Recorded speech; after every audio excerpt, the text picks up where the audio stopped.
So another surprising season-ending injury just hit the Chiefs, and multiple moves were made today because of it. However, many believe this is not the last move KC could make in the coming days, and the dominoes will soon start to fall. Well, I'll break all that down and some reasons why in today's video. Plus, there's a couple of injury updates to the wide receiver room. Andy Reid had some things to say about the O-line and more, so let's talk about it. But first, how about those? Alright, first up, Andy Reid spoke to the media today, and there were several noteworthy takeaways, some good, others not so good. Off the top, he let those in attendance know that Felix Anudike-Uzomah, the former first-round defensive end, is most likely getting placed on IR, so injured reserve today, because of the hamstring strain that he suffered in the Seahawks preseason game. I was definitely concerned when I heard that FAU needed the assistance of 2 trainers to get to the locker room and wasn't able to put any weight on that leg, and this does confirm my initial fear. Well, that is the second defensive end to now get placed on IR this preseason, with the first being Janarius Robinson after the first preseason game. Robinson was placed on IR last week, and now that FAU is joining him, I would not be surprised to see the Chiefs add in another pass rusher, whether that's from free agency or maybe a trade. They did add Nate Matlack last week, the former KSU Wildcat and Pittsburgh Panther that also happens to be a local Kansas Cityan. But still, I'm not sure if that guy even cracks the 53, even though I know he's out there working hard. And before I process through the state of that room and what's potentially coming next, I do just want to say that I am bummed out and sad for Felix. He hasn't lived up to his first round expectations in year 1 or 2, but anytime a player gets injured like this, it just freaking sucks, man. Many around the kingdom were hoping to see a big jump from him this year too. He was falling down the depth chart at camp though, so it wasn't a great start as he worked in mainly with the third team defense, sometimes with the twos, I believe, but he was also third on the unofficial depth chart that the Chiefs put out behind the rookie Ashton Gelati. He also didn't flash too much during camp or the first couple of preseason games prior to his injury. So yeah, it was not looking great, and I think FAU could potentially be a guy we saw traded if he wasn't kept around as depth as the last defensive end on the roster. Well, now he's obviously not going to be traded, and with his season over, I am definitely disappointed. You can't control stuff like injuries, to be clear, but I was still hoping to see more from FAU as he enters year 3.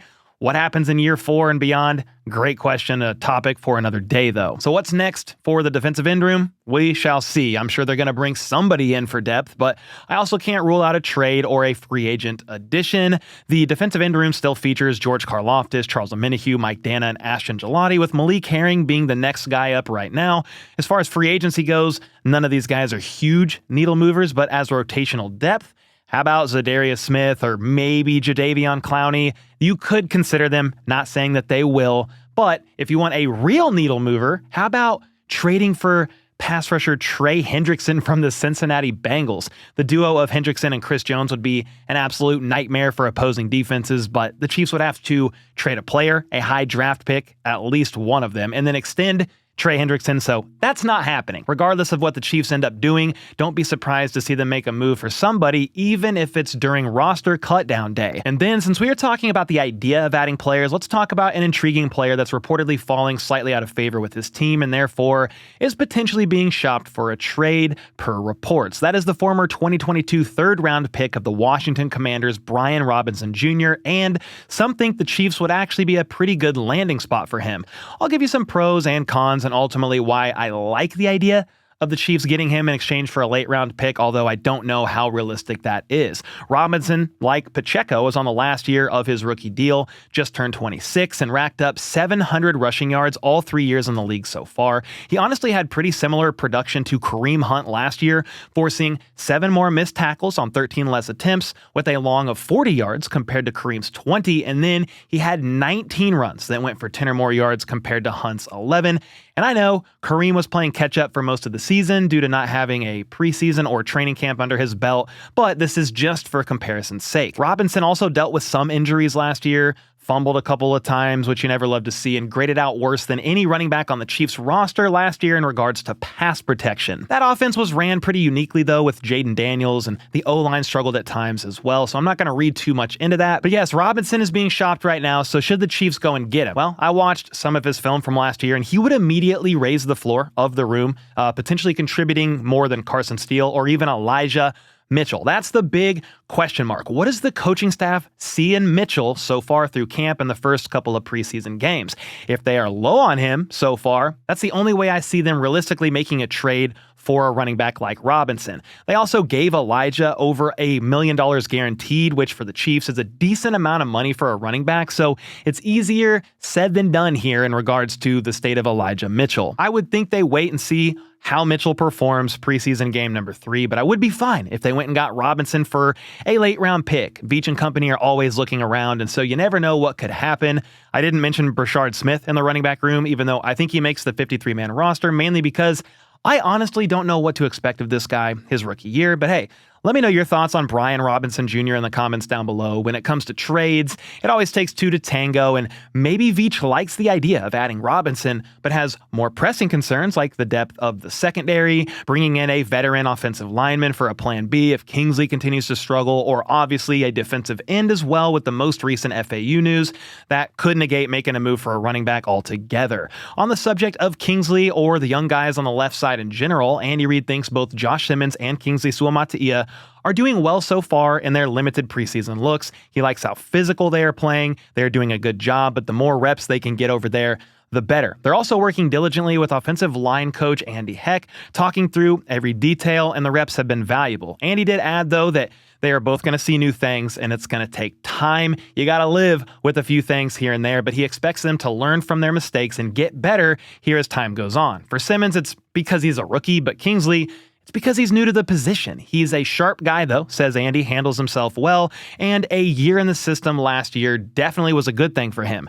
Andy thought they did better together against the run, but the pass game, they are both feeling that part out. And after watching all their snaps, I think Josh Simmons is doing pretty well in pass pro, and his worst snaps last week were against the run, but it was the opposite for Kingsley. He's had 3 pretty bad reps and just 12 pass pro attempts over the course of 2 preseason games, which is a pretty concerning 25% loss rate, but again, a very small sample size. Big Red shared that yes, Kingsley had a couple of trip-ups, but other than that, he did a pretty good job. I am concerned, but I want to give Kingsley game number 3, and probably he needs a few weeks of the regular season to really know what they have in him. So I'm not going to personally hit the panic button yet, but I hope to see less quick losses from him overall, starting this upcoming Friday against the Chicago Bears, because Andy Reid said the starters will be playing. Normally, most starters do not play game 3, but Andy had them out last week instead, most likely because they played on turf in the rain. And if you look at all the injuries the team had last week, it was probably a really good idea. I don't think they will play more than a series or 2, but still, it's something Kingsley and Josh Simmons especially could benefit from for sure on the offensive side of the ball. Now, Josh Simmons spoke to the media today, and he told them he absolutely wants to play more preseason snaps this week, and said Seattle was tough because they only got 1 drive. So he felt like he was just starting to get warmed up out there and then was done for the day. As a rookie, you don't know what the speed of the NFL is, so preseason has been helpful for him, even though it'll probably move even faster week 1 of the regular season. Simmons said he's working on everything right now: hand striking, athleticism, and also his communication along the line. Most communication is done through Kingsley or Creed, but that plays a vital role to their success. Timing is a key as well, with Simmons noting that you've got to be on time with the cadence because these speed rushers are so fast in the NFL that you can't afford to even be a little late off the jump.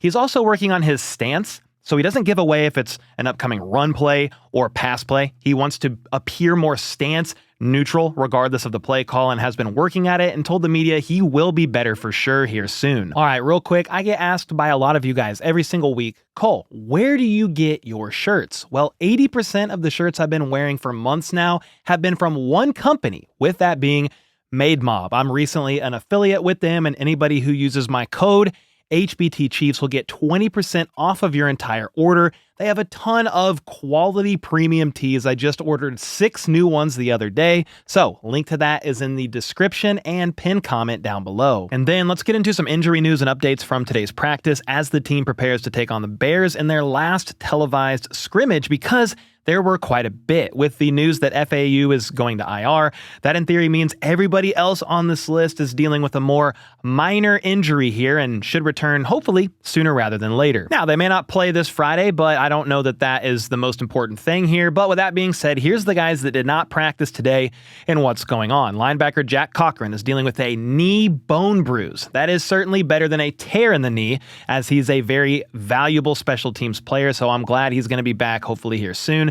Then offensive tackle Ethan Driscoll is still healing up from getting that appendectomy. Safety Mike Edwards has a hamstring strain. Defensive back Nazeeh Johnson didn't seem to tear anything in his shoulder, and Andy Reid just called it a shoulder strain. Then cornerback Noel Williams is in concussion protocol. Defensive tackle Omar Norman Lott re-aggravated his ankle and didn't work in either today, and I do hope he can get that ankle right because we need that guy out there 100%. That ankle has caused him to be notably slower off the line. And then here's a new one that wasn't mentioned or noted after the game, but wide receiver Jalen Royals is dealing with some knee tendinitis.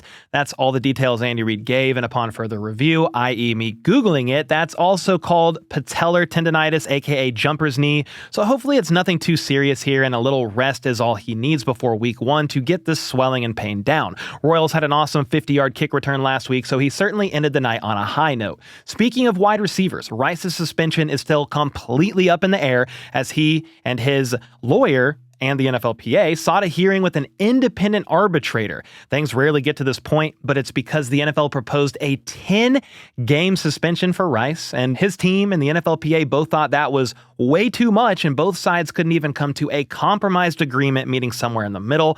That's why things are where they are, even though both sides can still settle prior to the September 30th hearing that has been scheduled. Basically, it's all up in the air right now, and Andy Reid is just going forward with Rice as if nothing is happening, since they have no clue when a suspension is coming and for how long it'll end up even being. One receiver they are all hoping returns here very soon is Marquise Hollywood Brown. Andy Reid told the media today that he did some work yesterday, and we'll get a bit more in today to see how he responds. There were several clips of him working in during today's media look, showing him running around during individual drills and catching some passes, though it doesn't appear he is yet back to full speed, at least from these clips. Regardless, it is at least a step in the right direction, and Hollywood will be a valuable asset to this team week 1 if he can get right in time, especially with Rice's suspension being unknown as far as when it'll happen, and now Jalen Royals dealing with some tendinitis in that knee. Now, a player who came off of a big injury last year, like Rice, is cornerback Jalen Watson. Well, some good news here is that Jalen is feeling good coming off of his recent concussion from preseason week 1, and maybe most importantly is he's just feeling great and healthy out there in general. Good news, since he was on IR for most of last season after breaking his ankle. He was able to return for the playoff run, but didn't look quite his usual self out there on defense. Don't get me wrong, he made some plays, but guys like Jalen Watson, Isaiah Pacheco, and Charles Omenihu were all coming off of injuries and didn't look quite 100% out there. Jalen shared today that he doesn't feel like he's been perfect at camp and preseason by any means, but he's felt good so far and is always striving to get better day in and day out. He also complimented wide receiver Xavier Worthy, saying he's super twitchy on top of his speed. That makes him really hard to guard. Then his intermediate and short routes have grown a lot, so that's big. That's literally what Jalen Watson said. That's big, and honestly, I agree. I think Worthy is in for quite the monster 2025 NFL season. Watson thought the front office and coaching staff did a pretty good job bringing guys in this offseason, noting that adding depth like that was a point of emphasis for sure. He was talking about Noel Williams being drafted, and prior to that, Christian Fulton being signed in free agency, because you can never have too many good DBs after all, and I'm certainly excited to see as many of them get work in as possible this Friday, within reason, as you prepare for the season opener against the Chargers, which is really soon, just a couple weeks away now. Next up, the Chiefs did end up making some roster moves late this afternoon, confirming the move of Felix Anudike-Uzomah being placed on season-ending IR. Very unfortunate, so he is officially done for the season before it even really began. From there, they waived running back Elijah Young and then signed 2 players. Waiving Elijah Young over the very newly added Michael Wiley, a running back they signed to the roster just 6 days ago and didn't play in Friday night's game, is a little surprising, but hey, we'll see what happens here this Friday and what the running back room looks like, especially when the 3rd and 4th team guys are out there. From there, the 2 players that the Chiefs signed to the 90-man roster today were defensive end Owen Carney and linebacker Xander Mueller. Carney is their answer for depth right now in that defensive end room. He's an undrafted free agent out of Illinois back in 2022. signed with the Dolphins shortly after the draft, but did not end up making the roster. He then signed on with the Bengals, but was released prior to the 2023 NFL season, playing a bit after that in the UFL for the Birmingham Stallions, and then he actually signed to the Chiefs' 90-man roster last July. So if his name sounds familiar, it's because it is. So the 6'3", 275-pound pass rusher returns and might very well suit up to play here in just a few days. Then, linebacker Xander Mueller played 5 years at Northwestern and tallied up 273 tackles, 28 tackles for loss, 9 sacks, and 6 interceptions before going undrafted this year. In his last year of college, though, he kind of did it all. 57 tackles, 5 tackles for loss, 4 PBUs, 1 interception, 1 sack, 1 forced fumble, and 1 recovery. He added depth to the linebacker room that's now without linebacker Jack Cochran for now, and the coaching staff probably not wanting to play a bunch of Nick Bolton, Drew Tranquill, and Leo Chanel this week. So there we go. FAU is now sadly on season-ending IR. Elijah Young got waived, and finally defensive end Owen Carney and linebacker Xander Mueller are now part of the 90-man roster. However, I have a feeling more moves are coming here soon, and you guys need to let me know what position group you think that could be for. And until next time, let's go. Let's freaking go. How about those?